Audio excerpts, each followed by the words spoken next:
Hey guys, welcome back to the channel. Today we're in Sedona, Arizona.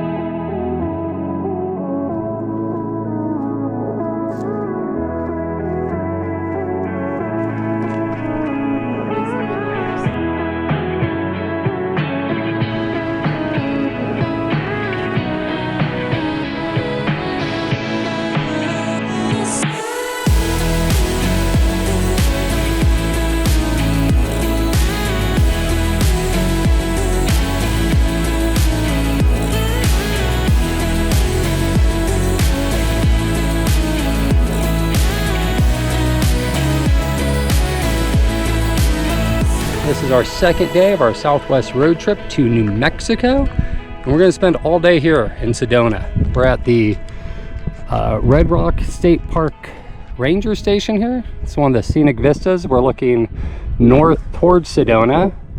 We're headed south to a national monument. It's an ancient Indian city. Can't remember the name of it. I'll tell you when we get there. The ranger station, you can stop by and learn all the information about the area, places to go and see. They have restrooms of course here too. It's nice stuff to see. I'll tell you, Sedona is absolutely beautiful, unbelievable. Just the rock formations. If you don't know where Sedona is, it's about 2.5 hours south of the Grand Canyon and about 50 minutes south of Flagstaff, Arizona. So guys, stay with us for this video. We're going to show you Sedona, Arizona today.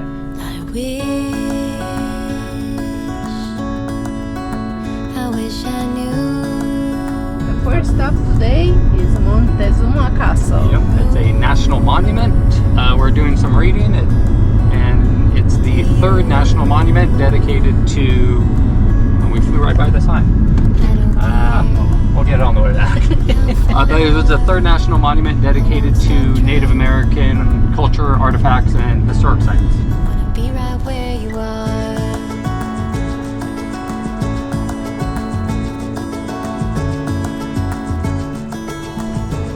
So we just left the Montezuma Castle Visitor Center and learned about the history of the area when it was founded. It became a national monument in 1906.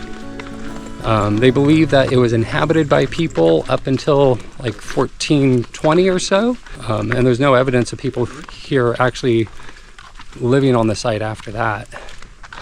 The Spanish came here in somewhere around 1500s, and just sort of took note of the site, but didn't do really much here. So it's actually been pretty well preserved because there just hasn't been a lot of human activity here after the initial inhabitants left in the 1400s.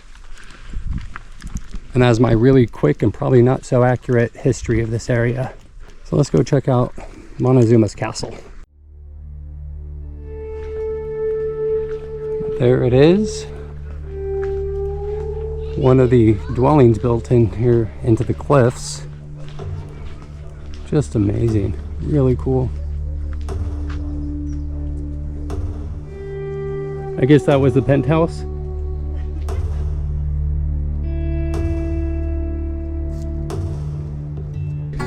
Archaeology called this Southern Sinagua Culture Area.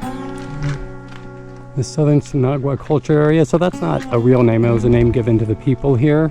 Sinagua refers to the type of pottery they used, since they don't really know the name of the people that occupied this area. Really cool. They say about 35 people lived up in there. So the first place we saw was the Montezuma Castle, and this one is just a couple of steps away from it. You can see the individual rooms that were here. Even some of the areas up high where they built like storage areas maybe. They said probably around 200 people lived here. Here it shows you there was actually 5 floors. Montezuma Castle. Yeah, 5 different floor levels here. Oh, I see. The more you look, the more you see. You look up higher and you see the little square windows. Yeah. So I don't know if I see 5 floors though. 1, 2, 3. This one is the 4, first floor. 5, I guess. Yeah. Yes, this one is the first floor. Because Montezuma's castle suffered significant looting, much of what you know and see about life here, what people ate, what people made, and what they traded with, were learned from excavating the site, which is known as Castle A. This area is known as Castle A. A pueblo of about 45 rooms with multiple levels once stood alongside the cliff face. And that was it. And we're talking to the park ranger, and he said the Apaches in the 1420 or so came and looted the place. That was, I don't know if that was his opinion or a fact, but and this one you can actually walk up onto just a little bit.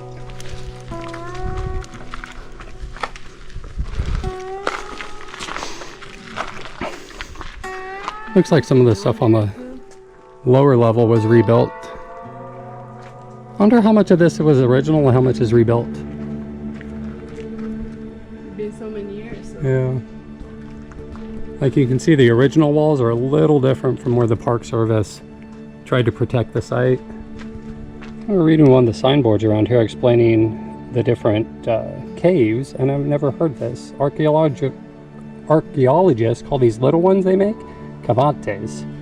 Never seen that word before. Let me know, maybe that's a Spanish word for a little cave? I'm not sure. Cavates. It's a cool word.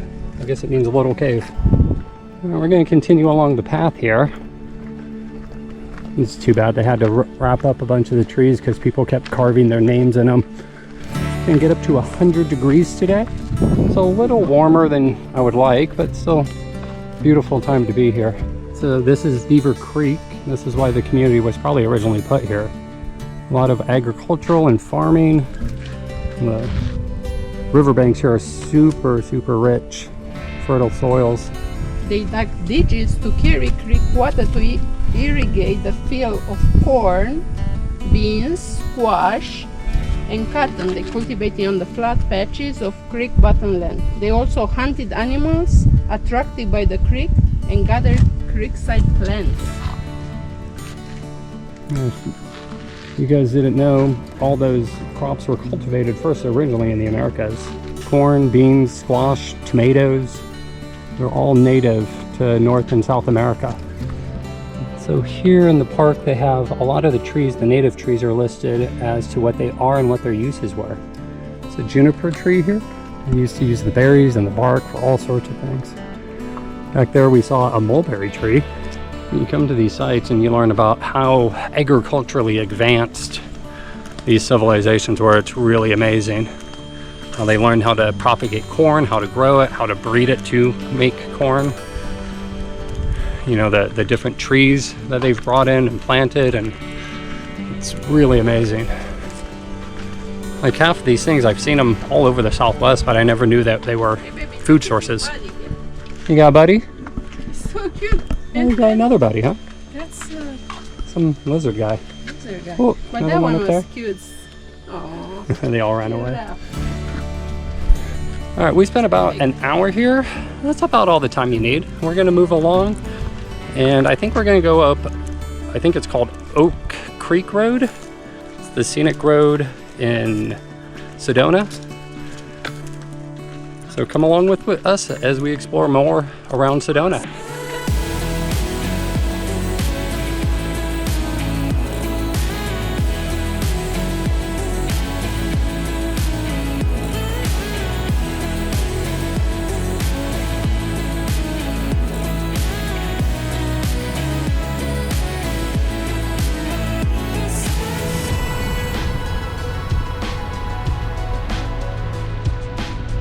We're doing 3 miles. This is Red Rock State Loop Road. We didn't do much research, but we think it's just a pretty drive around the Red Banded Cliffs here in Sedona. So come check it out with us, guys.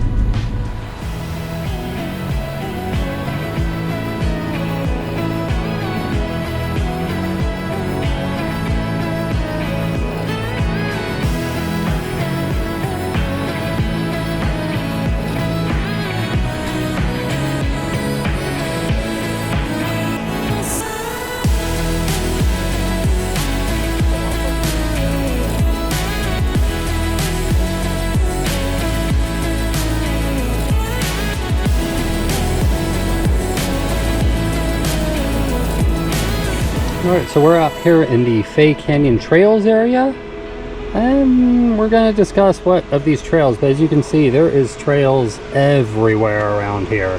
Well, this looks nice, 1.3 miles up the canyon. We're going to have a talk and see if we're going to do that, or if we're just going to check it out and go somewhere else. There's restrooms out here, so that is the Fay Canyon Trail right there. And that's what we're going to do. The beginning of the trail we have sand, and here it is, shade, yay!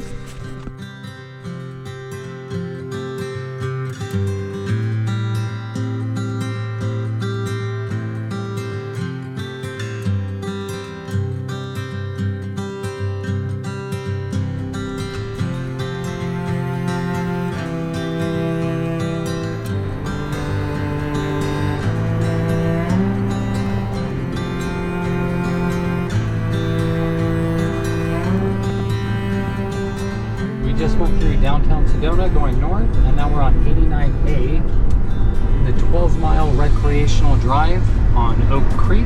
There's several state parks and pull-off areas and picnic areas and camping areas, and we're going to one called Grasshopper. It's very pretty drive through there. It is. It's just a beautiful drive.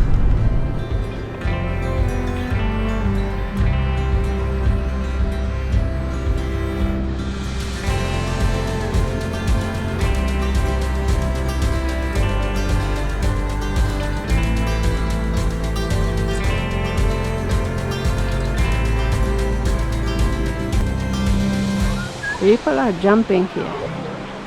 They are brave people. Some people they went up that way and they're coming this way. People are jumping over the rocks, and me, I'm scared just to go inside the water. I got my feet in the water, so I'm good. What you doing, baby? Yeah. Hanging out in the Oak Creek. Oh, look at those fishies. Yeah, they're little ones. Oh, a whole little school of fish. Probably trout, I guess. I don't know though. There's Grasshopper Point here. It's known for the cliff diving spot right there, and just hanging out in the creek, relaxing. We came and had a picnic. It was wonderful. It's $12 per car to come here. $12 a car. It's only maybe, I don't know, 10 minutes north of downtown Sedona. It's just a really nice, relaxing spot. We're going to try to do our best to actually hang out here and relax for an hour. And just take it easy and cool off. Feels really nice on this hot day.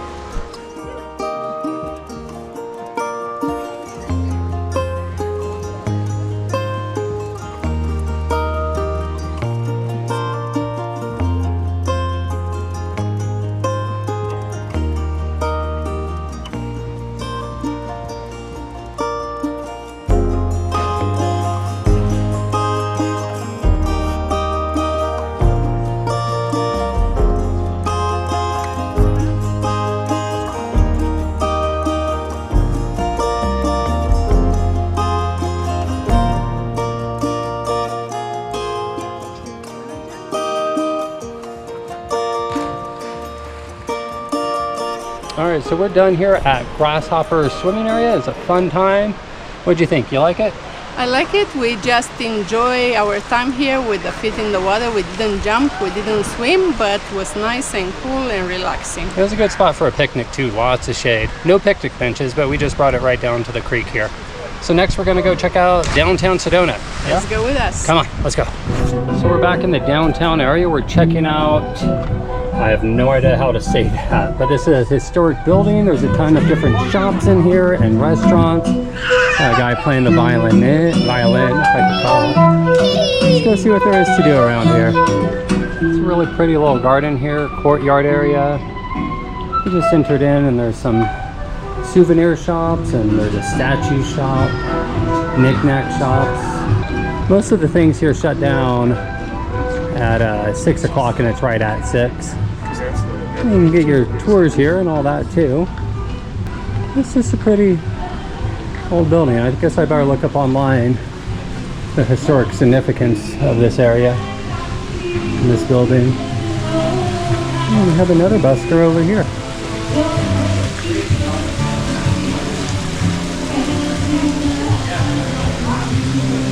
So we're trying to look up this area, Talake Parque. I'm not sure if I'm saying that right. And it's known as the best shopping in Sedona. Lots of arts and crafts.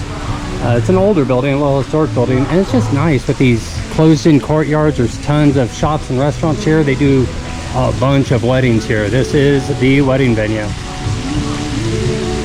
So it's just a really nice place to come shop in downtown Sedona area. I thought it was like a historically significant building too, but I don't think so. Just an older building here in Sedona. Tried to look up to see when it was built, but we never found it. We do like the buskers though. They're cool. Nice little addition. We just walked into another area and you can really feel sort of the Spanish flair. It actually reminds me of Portugal. They had a ton of these like really fancy tile walls in Portugal all over the place. Reminds me of Porto. It's really just a beautiful little shopping area here.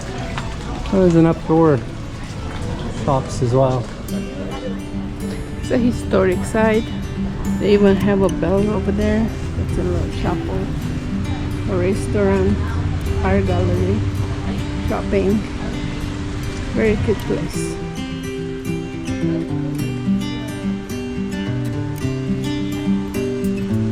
What do you think about this place? It's a pretty shopping area. I thought I'd have more like historic information on the area because it looks like something from the 1800s, but we can't find anything. It's still worth a visit. So we finally looked it up. This place was built in 1971 and finished in 1978. So it is a little more modern, but it just has such a cool, old, sleepy Southwest feel to it. Really cool spot. So we're gonna make our way to the other part of downtown Sedona and out of this area. Can't even pronounce the name of this spot right.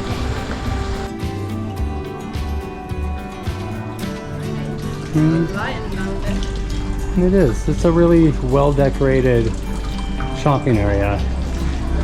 Well, it feels like they really put some time, energy, and effort into the design of this place.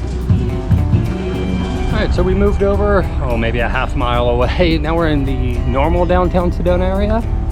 It's just a nice area. It does shut down a bit early, like 6 o'clock. A lot of Sedona shuts down, especially the souvenir shops and things like that. The restaurants are still open.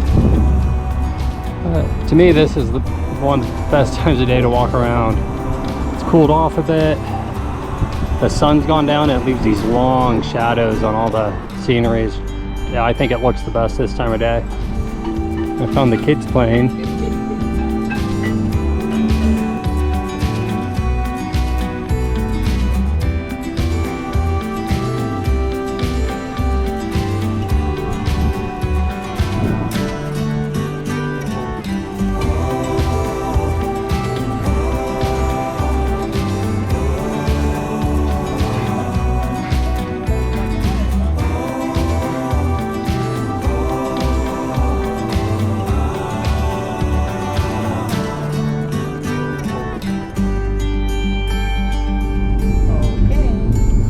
That's the end of our day here in Sedona. We're driving home to our hotel where we have to pack up early tomorrow because we are going all the way to New Mexico to White Sands National Park.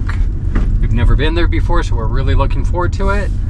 And people showed us that you can take little sleds and sled down the sand dunes, so we can't wait for that. So thanks for watching, guys. We'll see you in the next video.